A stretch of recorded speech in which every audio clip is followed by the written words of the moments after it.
Hello, my name is Molly Cowan, and I have decided to do my final essay on Taylor Swift and how being a cultural phenomenon can impact a woman's mental health.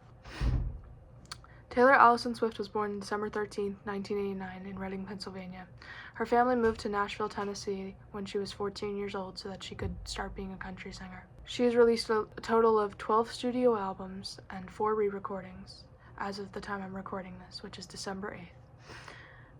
Recently, she has been on the Eras Tour, which started in March of 2023 and ends today, December 8th, 2024.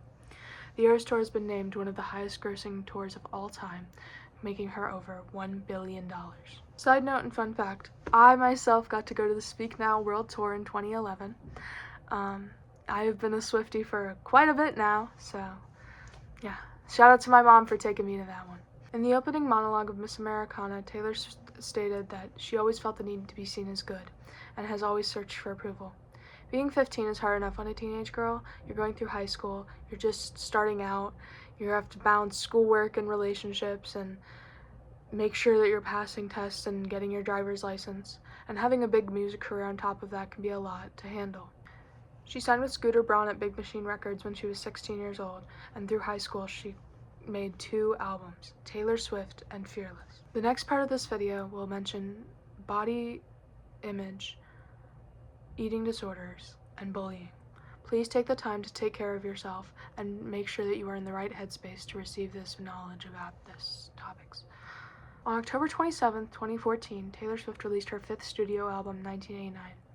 This album was different from Swift's other albums, as it was more about her experiences in New York rather than her experiences with her ex-boyfriends. While in New York, and while in this era, she spent a lot of time with Victoria's Secret models and going to shows, and was being influenced by their lives.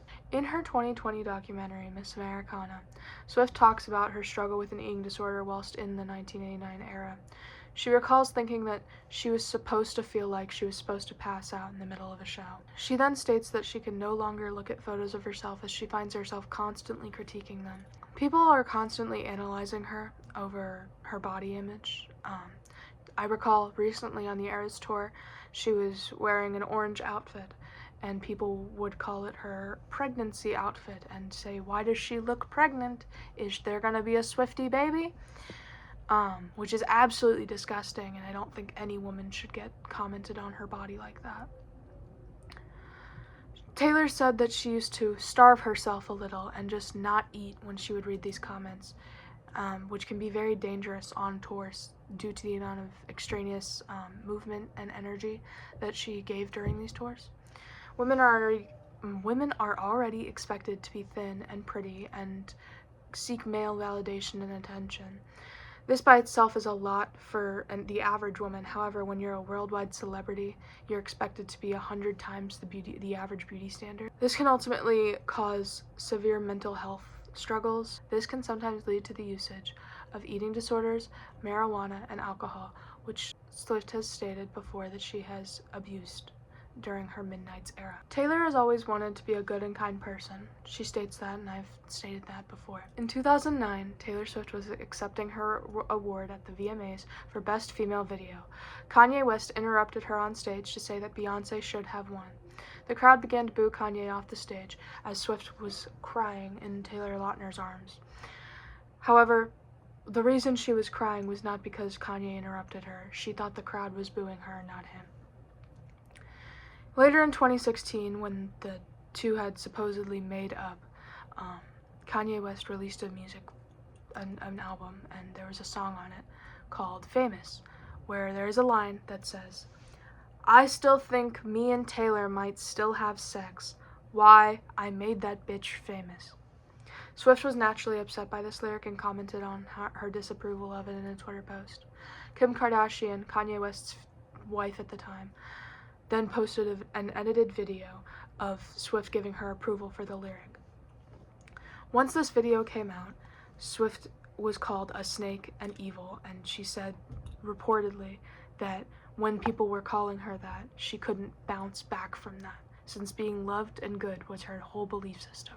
After the Kim K video came out, Kanye West made a music video that depicted Taylor and him in bed with each other, which a lot of people started liking Taylor again after that because they realized that their original opinion was incorrect. Unfortunately, we cannot talk about Taylor Swift without talking about her dating history, as it is something that defines her, which is absolutely disgusting. Taylor Swift has dated 12 people publicly. 12. I will now be comparing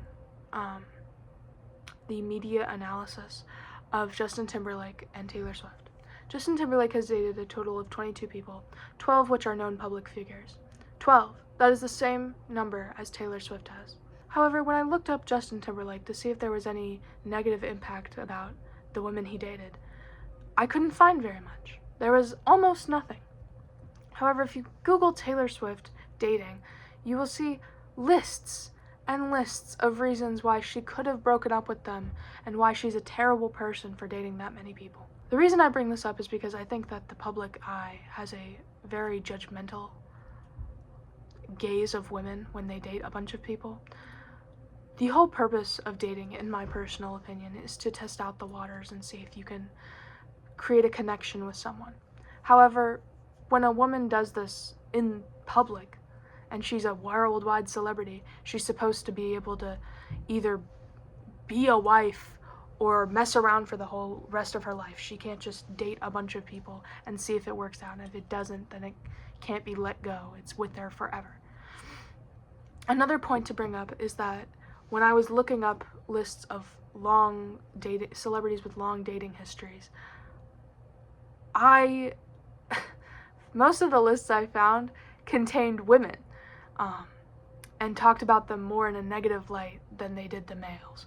So on MSN.com, for instance, they state, Tom Cruise connected with Heather Locklear. However, then they talk about Amanda Seyfried by saying, the first hero in Amanda's love life. And then they talk about a different guy that she's dated by saying, this was destroyed after her relationship with the Mamma Mia star. I think that pretty much speaks for itself about how the public views women's dating versus men's dating. After winning the album of the year for the second time, Taylor recalls feeling scared because that is all she focused on and all she's ever wanted. She recalls feeling lonely at that time. In Miss Americana, Swift states that female artists reinvent themselves 20 more times than males do. She says the audience constantly wants something new and shiny, and if you don't provide that, you're out of a job. By saying this, she justifies her switching genres and eras so much. I personally don't think any of her music sounds the same. However, a lot of the general public does.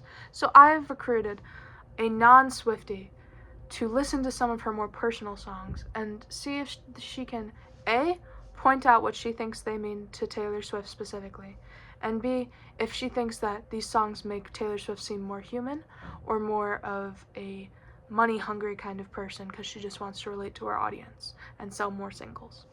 Okay, for Mirrorball, I thought it did make her more human. And I thought I thought the meaning of the song was trying to fit into appease people or people-pleasing. And yes, I relate. For So Long London, I believe it did, in fact, make her more human to me. And I believe the song is about giving everything to receive nothing in a relationship specifically.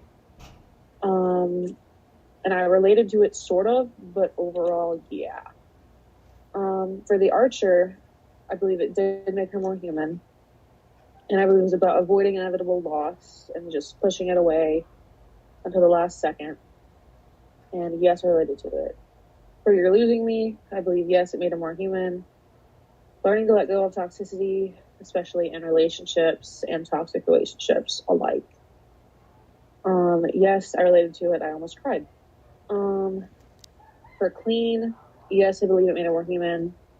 I feel like it's about escaping a friendship or a relationship rather than like letting go. And yes, I related to it. Real. And so you... Yeah. So overall, would you ever listen to these specific songs again?